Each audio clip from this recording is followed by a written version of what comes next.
Hello and welcome back to Smart TechNet. I hope you all are doing well. So till now we have discussed biogeographic provinces of the world.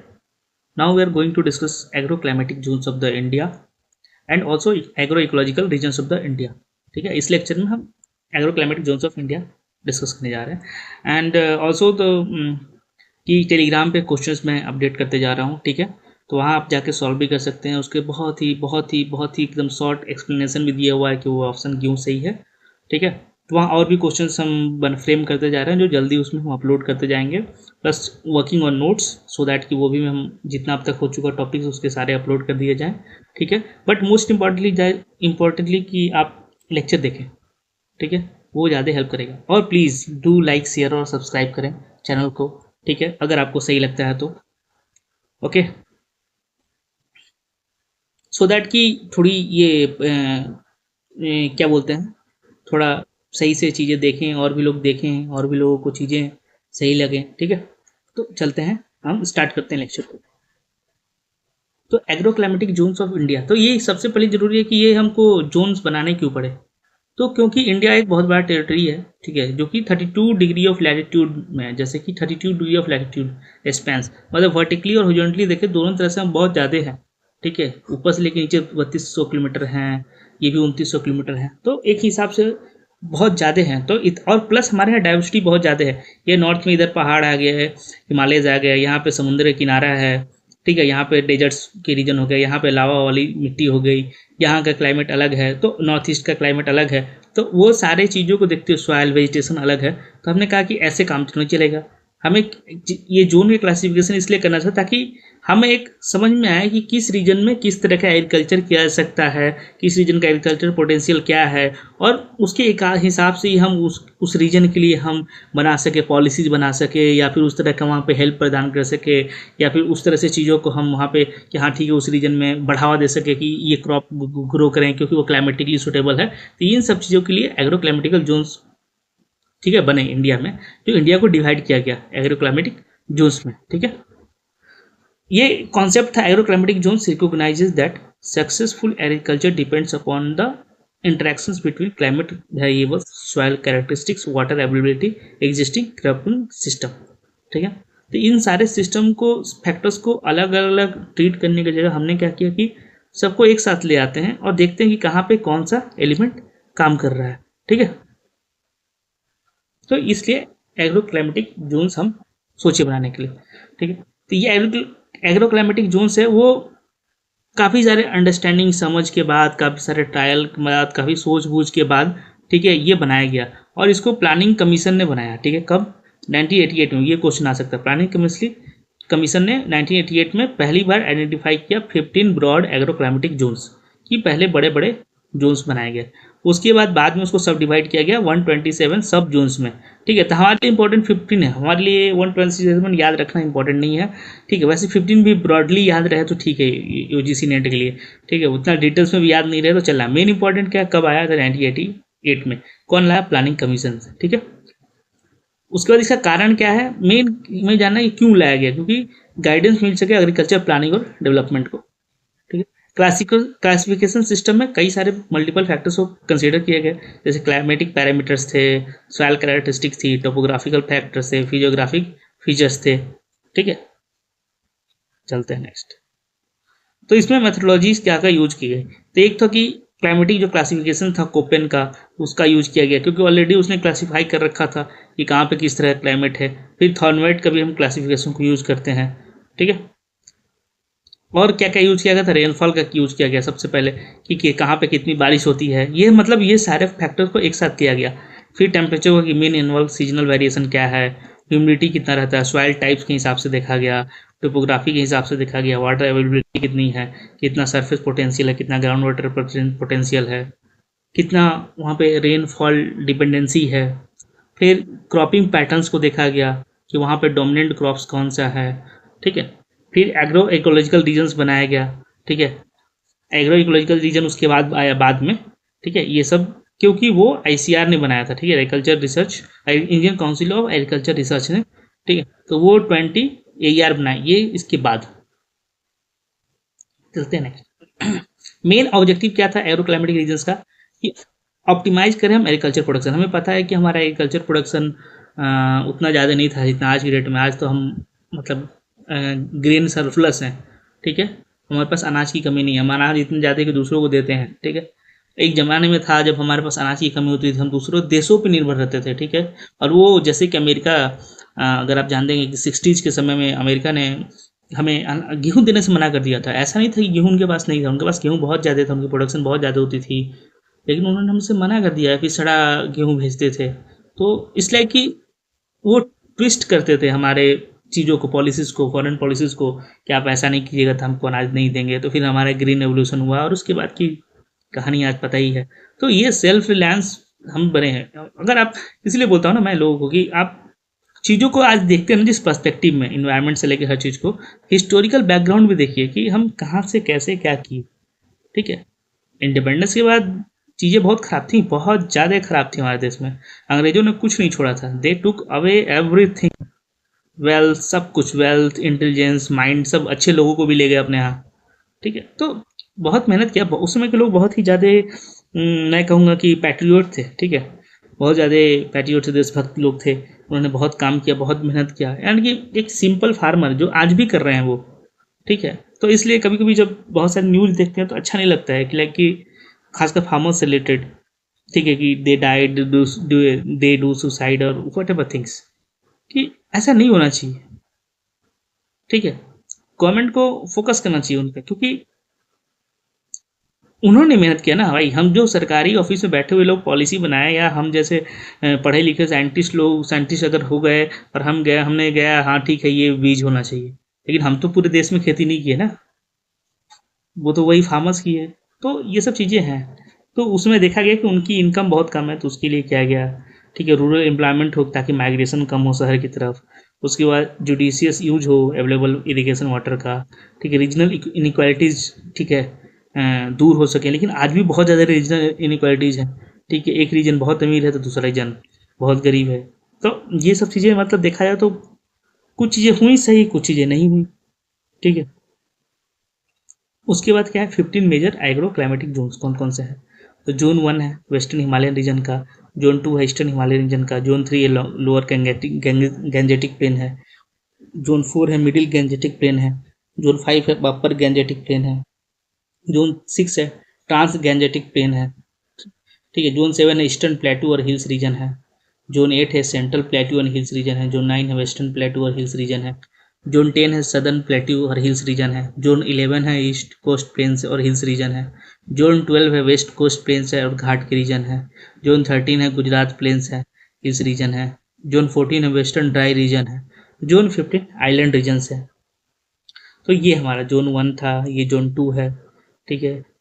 उसके बाद zone 3 है, 4 है, 5 है, 6 है, 7 है, 8 है, 9 है, 10 है, ये कोस्टल 11 12 है, 13 है कठुआ रीजन का है, 14 है, ठीक है। और ये आइलैंड्स को 15 माने हैं, ठीक है, ये माना गया। अब हम डिटेल में पढ़ते हैं। तो वेस्टर्न हिमालयन रीजन, यहाँ पे कौन कौन से हैं, तो जम्मू एंड कश्मीर है, हिमाचल प्रदेश है और उत्तराखंड है, ये इनके रीजन्स हैं। इसका क्या एक्सट्रीम वेरिएशन इन क्लाइमेट है विथ एलिवेशन, मतलब हाइट के हिसाब से। यहाँ पे थोड़ा नॉर्मल क्लाइमेट है, यहाँ पे बहुत ज़्यादा ठंडी है, यहाँ पे बारिश होती है, स्नोफॉल होता है, तो ये सब चीज़ें इसमें है। और इनके जो सब ट्रॉपिकल वैलीज हैं उसमें अल्पाइन कंडीशन है, ठीक है। अल्पाइन कंडीशन कहाँ है, ट्री लाइन से ऊपर, ये जो यहाँ पे स्नोफॉल की बात किया मैं। एग्रीकल्चर यहाँ पे होता है तो मोस्टली ये टेम्परेट टाइप के क्लाइमेट है, तो टेम्परेट क्रॉप्स होते हैं, जैसे एप्पल्स होते हैं, ठीक है, एप्पल्स के जो ऑर्चर्ड है, बागान है, चेरीज होते हैं, पोटैटोज होते हैं हायर एलिवेशंस में। और पोटैटो एक ऐसा ना सब्जी है ना, मतलब मान लीजिए हर जगह हो जाता है, ठीक है, कोई दिक्कत नहीं है उसमें। फिर चावल और गेहूँ कहाँ होते हैं, वैलीज में होते हैं, ये जो पहाड़ों के जो वैलीज हैं उसमें चावल और गेहूँ होते हैं। इनका चैलेंज क्या है, तो स्टीप टेरेन है, सॉइल इरोजन का समस्या है, और लिमिटेड ग्रोइंग सीजन्स होता है, कि थोड़े समय के लिए, ज़्यादा लंबा अपने यहाँ जैसा सीजन नहीं है सालों भर चल रहा है। ठंडी के दिन वहाँ इतनी ठंडी होती है कि बहुत मुश्किल होता है चीज़ों को ग्रो करना। उसका दूसरा है ईस्टर्न हिमालयन रीजन, ठीक है। Eastern Himalayan region, eastern Himalayan region मतलब जो हम देख रहे थे, सॉरी फॉर मैप,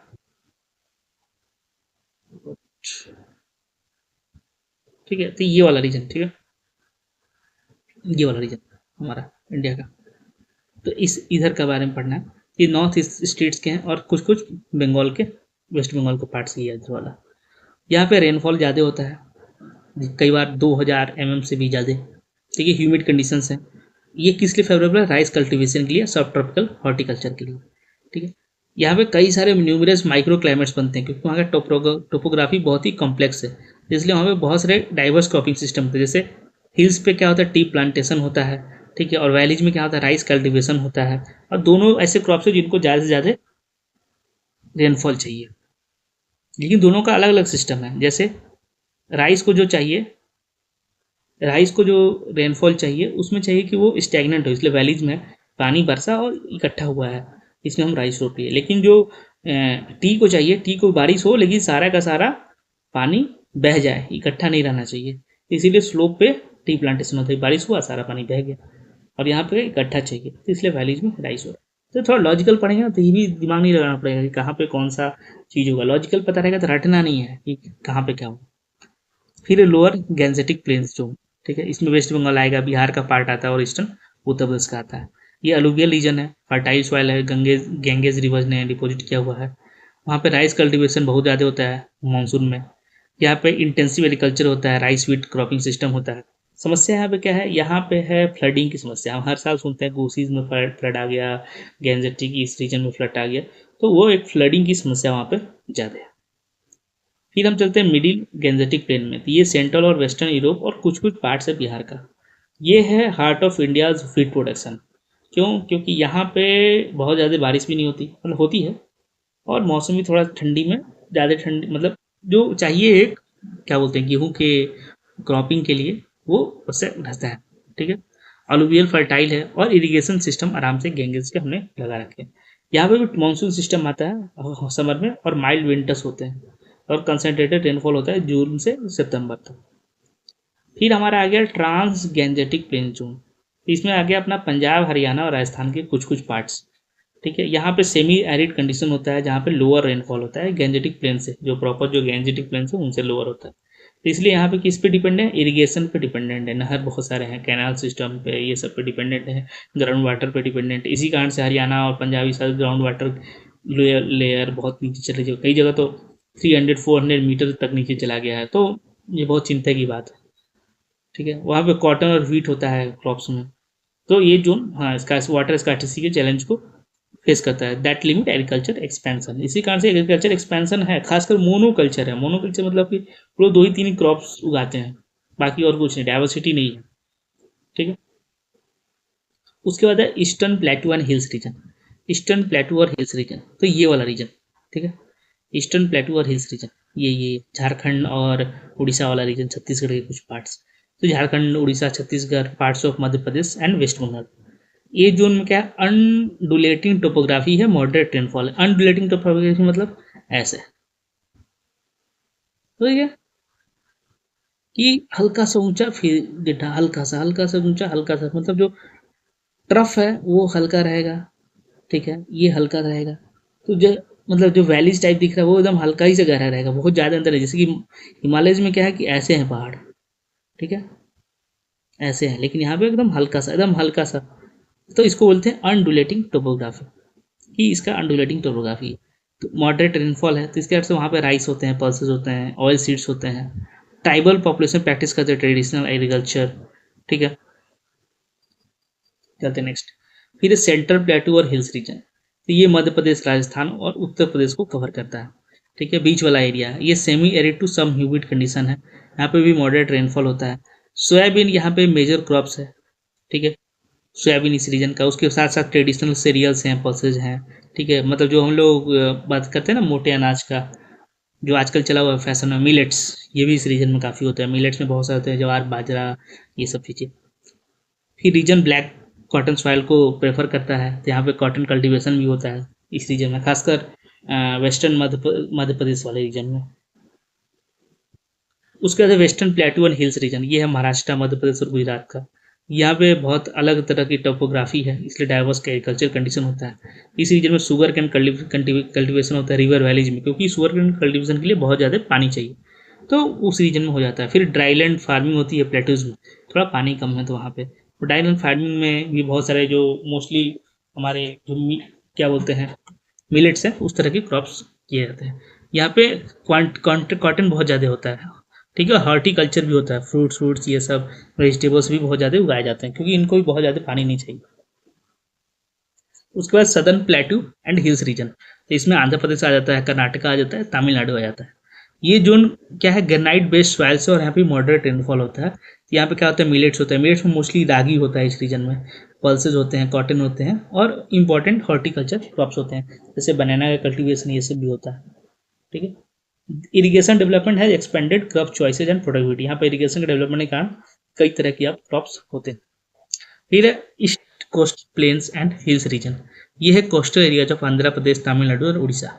ये मानसून और पोस्ट मानसून दोनों रेनफॉल होते हैं, इसलिए यहाँ पे दो दो बार राइस की कल्टीवेशन होता है साल में। हमारे नॉर्दर्न इंडिया में कितना होता है, एक बार। वेस्ट बंगाल वाले रीजन में भी दो दो बार होता है, इधर भी दो दो क्रॉप्स होते हैं, कई जगह तो तीन तीन क्रॉप्स ही होते हैं साल में, ठीक है। राइस के मतलब साल में 3 बार राइस कल्टीवेट किया जाता है। फिर कोकोनट होता है, शुगर केन होता है, एक्वा कल्चर होता है। यहाँ पर समस्या क्या है, साइक्लोन्स आते हैं तो सारे क्रॉप्स इंफ्रास्ट्रक्चर को डैमेज करते हुए चले जाते हैं। फिर उसके कारण सॉल्ट वाटर इंट्रूजन भी हो जाता है खेतों में, या फिर कोस्टल एरियाज के ग्राउंड वाटर में, ठीक है। वो पीवाई को जब हम डिस्कस किया था ना, उसमें हमने सॉल्ट वाटर इंट्रूजन के बारे में बात किया था, इसलिए पीवाई वाले भी वीडियो देखिए, उसमें भी चीज़ों को मिलेंगी। मे बी उसमें थोड़ा सा साउंड क्वालिटी उतना अच्छा नहीं है, so I am sorry for that. And इसमें भी अप टू द मार्क नहीं है, आई विल नॉट से कि अप टू द मार्क है, but soon I will improve on this, ठीक है। बहुत जल्दी हम इस पर भी इम्प्रूव करेंगे, ताकि दिक्कत ना हो किसी भी तरह की साउंड में, ठीक है।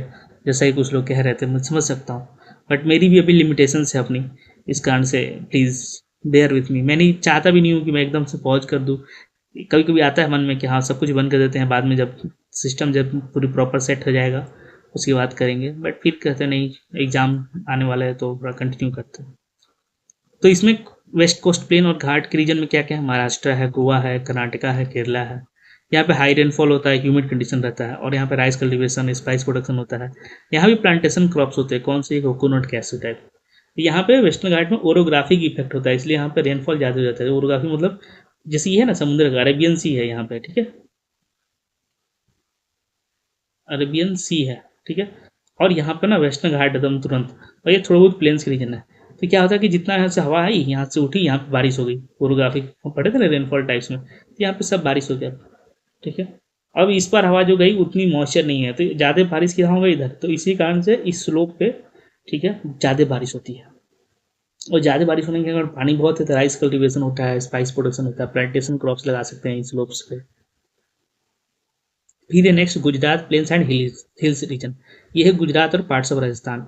ये जोन क्या है, arid to semi arid climate है, ठीक है, और लिमिट रेनफेड एग्रीकल्चर होता है, थोड़े बहुत बारिश होगी तो होगा। यहाँ पे एक्सटेंसिव इरिगेशन इंफ्रास्ट्रक्चर सपोर्ट की जरूरत है, ठीक है।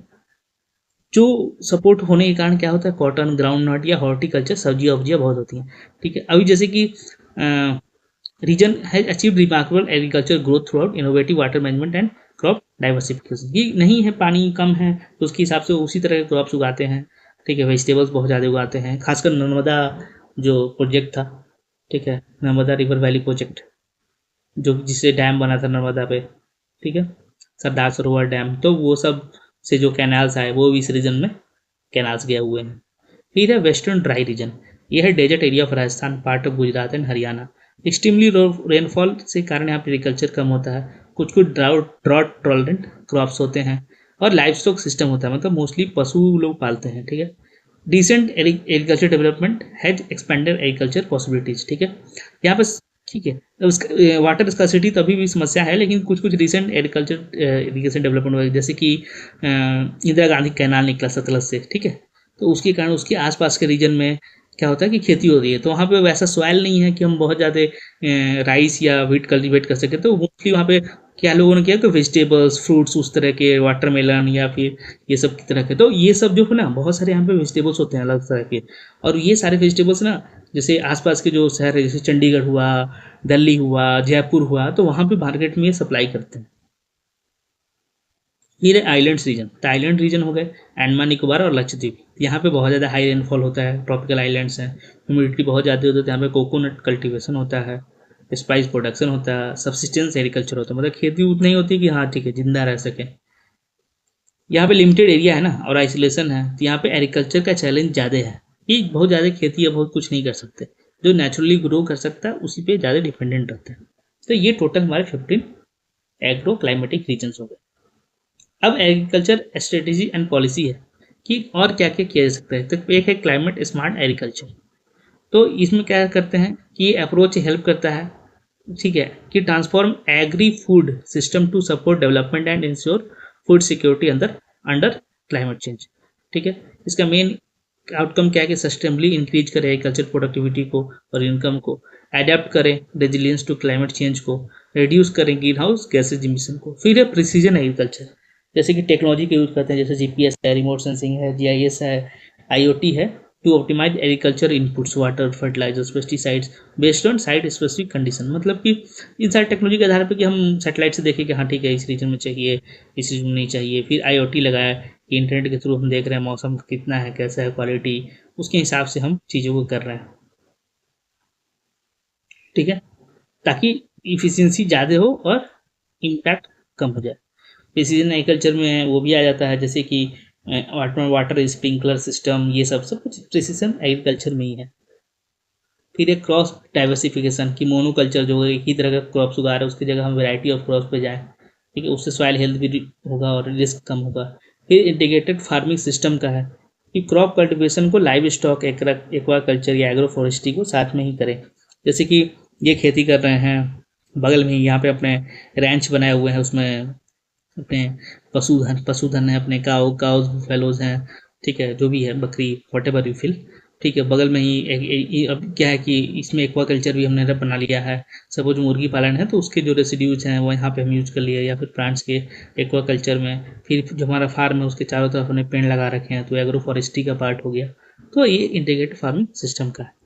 फिर ऑर्गेनिक फार्मिंग और नेचुरल फार्मिंग, तो ये इकोलॉजिकल जो प्रोसेसेस है बायोवर्सिटी और cycles adapt to local condition, ठीक है, कि सिंथेटिक इनपुट ना दें, वहाँ पर जो लोकली हो सकता है वो उगाएं, प्लस जो लोकली चीज़ें हैं जैसे कि मैनोर्स के यूज कर सकते हैं, ठीक है, जो ये सब के लिए ऑर्गेनिक फार्मिंग के लिए, तो उसमें सिंथेटिक इनपुट कुछ भी ना है, जैसे फर्टिलाइजर्स स्ट्रक्चर ना हो।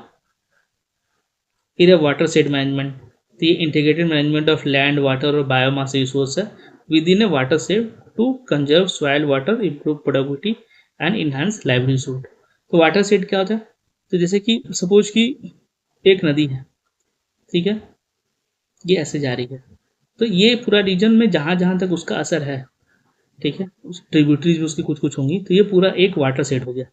ठीक है, तो अब क्या हो गया कि इसी वाटर सेट को कहा जाता है, जैसे कि एक एरिया हो गया इसमें ये वाटर सेट हो गया, ये एक रीजन बट गया, दूसरी ऐसे इधर जा रही है, इधर का अलग वाटर सेट हो गया। ठीक है, अब उस रीजन का हमने क्या मेंटेन करना है कि सॉइल कंजर्व हो, वाटर सही हो, इम्प्रूव प्रोडक्टिविटी हो, लाइवलीहुड हो। अब इसमें इंस्टीट्यूशंस का रोल क्या क्या है, तो आईसीआर है हमारा, Indian council of agriculture research है, स्टेट एग्रीकल्चर यूनिवर्सिटी है रिसर्च के लिए, पढ़ाई के लिए, कृषि विज्ञान केंद्र हैं लोकल लेवल्स पे, बहुत सारे गवर्नमेंट स्कीम जैसे फसल बीमा योजना है, सॉइल हेल्थ कार्ड स्कीम है, ठीक है, कि जोन स्पेसिफिक एग्रीकल्चर डेवलपमेंट हो सके। फिर है नेक्स्ट हमारा, हमने बात किया था एग्रो इकोलॉजिकल जोन्स का। तो इंडिया का सेम हम जानते थे कि जोग्राफिकल एक्सपेंस ज़्यादा है और डाइवर्स क्लाइमेटिक कंडीशन है, तो इसलिए हमने इनको 20 मेजर एग्रो इकोलॉजिकल जोन्स में डिवाइड किया है। किसने डिवाइड किया, तो national bureau of soil survey and land use planning, किसने किया, national bureau of soil survey and land use planning. ठीक है, ये क्रिटिकल टूल है एग्रीकल्चर प्लानिंग के लिए, रिसोर्स मैनेजमेंट के लिए, developing location specific farming practices. ठीक है, चलते हैं नेक्स्ट। मेजर इकोलॉजिकल जोन्स कौन कौन से हैं, तो यहाँ पे दिए हुए हैं। ठीक है, तो मैं यहाँ पे पॉज करके अपने से पढ़ लीजिएगा, ठीक है, बहुत पढ़ेंगे, मैं पढ़ूंगा सारा तो फिर एक तरह से क्या है, मैं पढ़ रहा हूँ दोबारा से, कोई मतलब है नहीं उसका, तो आप खुद से पढ़ेंगे जल्दी भी पढ़ लेंगे और वीडियोस भी फालतू में लंबी नहीं होगी। वैसे मैं मेजर नाम पढ़ देता हूँ, जैसे कि है western Himalayas cold arid eco region with shallow skeletal soil, ठीक है। तो यहाँ के कैरेक्टरिस्टिक क्या है, ठंडा है, बहुत ज़्यादा एरिड क्लाइमेट है। यहाँ पे कॉन्स्टेंट्स दिए हुए हैं कि क्या क्या समस्याएं हैं, क्या क्या अपॉर्चुनिटीज है, ठीक है। तो ये सबके दिए हुए हैं। फिर है दूसरा वेस्टर्न प्लेन, ठीक है, कच्छ और पाट और काठीवारा पेनिसुला है। यहाँ पे है हॉट एरिड इको रीजन है, डेजर्ट एंड सलाइन सॉइल्स हैं। फिर डेक्कन प्लेटू है, वहाँ पे हॉट और एरिड इको रीजन है and with red and black soil है। तो उसमें दिए हैं कौन कौन से क्रॉप्स ज़्यादा होंगे, वहाँ का क्या कॉन्स्टेंट है, क्या अपॉर्चुनिटी है, सबके दिए हुए हैं कि कैरेक्टरिस्टिक क्या है क्लाइमेट का, सॉइल का, फिजियोग्राफी का, ठीक है। फिर नेक्स्ट नॉर्दर्न प्लेन्स है, central highland and including Aravallis, hot semi arid eco region है विद अलुवियल डिराइव्ड सॉइल्स है। फिर सेंट्रल हाईलैंड है, मालवा और बुंदेलखंड का रीजन है। एंड गुजरात प्लेन्स है, यहाँ पे hot semi arid eco region है with medium and deep black soil है। फिर डेक्कन प्लेटू है, ये भी hot semi arid eco region है with shallow and medium black soil है। फिर डेक्कन तेलंगाना प्लेटू है एंड ईस्टर्न घाट्स है, वहाँ पे भी hot semi arid eco region है with red and black soil है, ठीक है। फिर हमारा ईस्टर्न घाट है, तमिलनाडु का अपलैंड है, डेक्कन प्लेटू, कर्नाटका प्लेटू है, hot semi arid eco region with red loamy soil है। वहाँ पे कांस्टेंट क्या है, सॉइल रीजन क्या है, वेरिएबल रेनफॉल का है, ठीक है। अपॉर्चुनिटी क्या है, डाइवर्स क्रॉपिंग का है, रेनफेड राइस है, हॉर्टिकल्चर है, ठीक है। वहाँ पे राइस, मिलेट्स, पल्सेस ये सब होते हैं। उसके बाद नॉर्दर्न प्लेन से hot sub humid dry eco region with alluvial derived soils है। फिर सेंट्रल हाईलैंड है, मालवा बुंदेलखंड एंड ईस्टर्न सतपुरा है, hot sub humid eco region with red and black soil है। ईस्टर्न प्लेट्यू है, छत्तीसगढ़ रीजन है, hot sub humid eco region with red and yellow soil है। Eastern Chhota Nagpur plateau है, eastern ghat है, hot sub humid eco region with red and lateritic soil है। फिर eastern plain है, sub hot sub humid eco region से with alluvial derived soil. तो एक चीज याद रखना कि जिस रीजन में मोस्टली नदियां गई हैं, ठीक है, उस रीजन में सारा मोस्टली अलुवियल सॉइल है या फिर उससे डिराइव्ड अलुवियल सॉइल है, ठीक है। उसके अलावा जिस जैसे कि जो हमारा पूरा डेक्कन प्लेटू वाला रीजन है, महाराष्ट्र, थोड़ा गुजरात का पार्ट है, महाराष्ट्र और मध्य प्रदेश का पार्ट है, कुछ राजस्थान का पार्ट है, उसमें कौन सा है, तो वहाँ पर हमारा लावा का हमने पढ़ेंगे जिस जैसे यूनिट 4 में। तो वहाँ पे लावा निकलने के कारण उस रीजन में पूरा ब्लैक सॉइल है, ठीक है। तो इसी तरह से पढ़ना है, जिस रीजन में बहुत ज़्यादा बारिश होती है, इरोजन ज़्यादा होता है, वहाँ पे रेड सॉइल होगी। वेस्टर्न हिमालयज है, warm sub humid to humid eco region with brown forest and podzolic soil है। बंगाल अर्धाम प्लेन है, hot sub humid to moist, ठीक है, to humid eco region with alluvial derived soil है। ईस्टर्न हिमालयज है, warm pre humid eco region with brown and red soil है। North eastern hills है, Purvanchal, warm per humid eco region with red लैटेराइटिक soil है। Eastern coastal plain है, hot sub humid to humid eco region with coastal alluvial derived soils है वहाँ पे। फिर western Ghat and coastal plains हैं, hot humid per humid eco region with red lateritic and alluvial derived soil है। फिर islands of Andaman Nicobar and Lakshadweep, यहाँ पे hot humid per humid island eco region है with red loamy and sandy soils हैं। वहाँ पे constant के आइलैंड में लिमिटेड लैंड है, फ्रेश वाटर लिमिटेड है, स्कार्स फ्रेश वाटर का कमी है, साइक्लोन्स वहाँ पे आते रहते हैं, ठीक है। सॉइल सैलिनिटी ज़्यादा है। अपॉर्चुनिटी क्या है कि कोस्टल एग्रीकल्चर हो सकता है, फिशरीज है, इको टूरिज्म है, यूनिक बायोडाइवर्सिटी है। वहाँ पे क्या होता है, राइस होता है, कोकोनट होता है, एरेका नट होता है, ऑयल पाम होता है, फ्रूट्स होते हैं। वहाँ का क्या क्लाइमेट है कि कैरेक्टरिस्टिक हॉट ह्यूमिड टू पर ह्यूमिड आइलैंड क्लाइमेट है, कॉन्स्टेंटली वार्म और वेट रहता है, रेड लॉमी और सैंडी सॉइल है, स्मॉल आइलैंड्स है, लिमिटेड एरिया है, ठीक है। LGB 210 डेज का है, 210 दिन का, ठीक है, ग्रोइंग पीरियड। चलते हैं नेक्स्ट।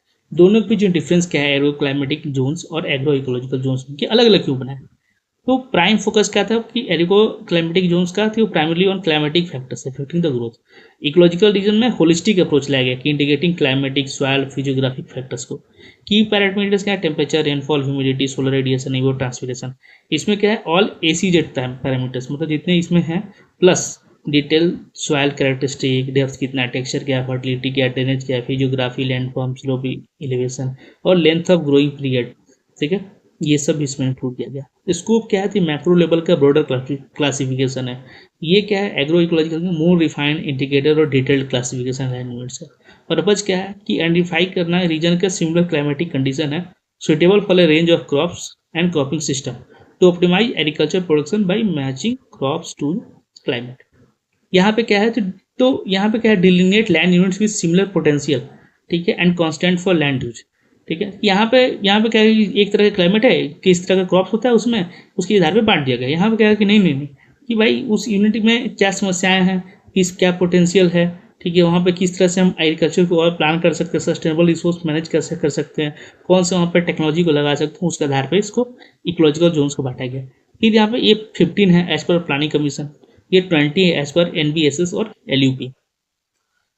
उसके बाद क्या है, ये general idea of climate suitability देता है, ये कंप्रेसिव पिक्चर देता है एग्रीकल्चर इन्वायरमेंट का, इंक्लूडिंग रिसोर्स लिमिटेशन और पोटेंशियल का। तो ये हमारा डन हो गया, ठीक है, एग्रो क्लाइमेटिक जोन्स और एग्रो इकोलॉजिकल जोन्स, ठीक है। तो थैंक यू अगर आप यहाँ तक देखना है, और प्लीज़ लाइक करें, शेयर करें, सब्सक्राइब करें और कमेंट करें, जो आपका बेटर पार्ट अगर आपको कोई लगा तो वो कमेंट करें, और बस इतना ही, ठीक है। Thank you, I hope so ये आपको पसंद आएगा लेक्चर। मिलते हैं नेक्स्ट वीडियो में, टिल देन बाय।